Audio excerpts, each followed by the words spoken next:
So let's just talk about the National Player of the Year in Obi Toppin. He grew into one of the must-see players this season, along with his highlights. His PER number ended up, in the top 10 nationally with a 32.5. Share a few factors that forged Obi into such a force this season. What are some things that made Obi really special and the National Player of the Year beyond the highlight dunks?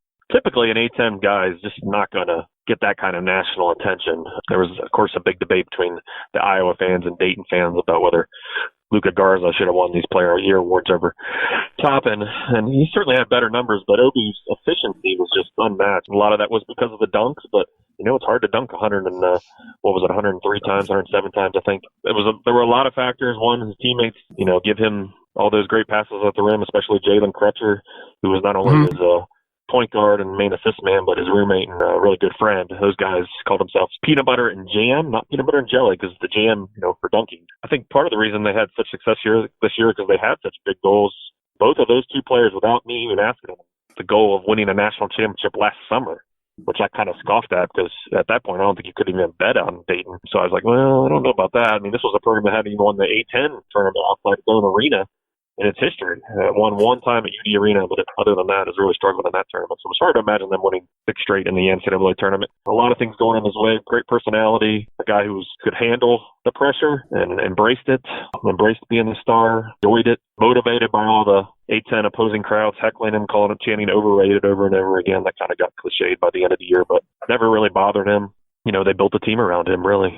The offense, in a lot of ways, through Obi, and he built his game, became a good solid three-point shooter, high 30%. So he wasn't just a dunk machine. Played better on the defensive end. NBA scouts will probably say he needs to make more strides there. One of the most efficient scorers you can have in college basketball. Just didn't need a lot of shots to get his 20 points. I'm sure if he had shot more, he would have topped Garza in scoring, but, he wasn't going to be a guy scoring 30 points very often. I feel like his game shares a lot of similarities with Brandon Clark of the Memphis Grizzlies, the former Zag. Do you think Obi will somehow be undervalued a little bit in this NBA draft class? He held his own against Kansas and Colorado, and against some of the lesser 10 teams. He was great, but it would have been fun to see him, what he could have done against quality competition in March.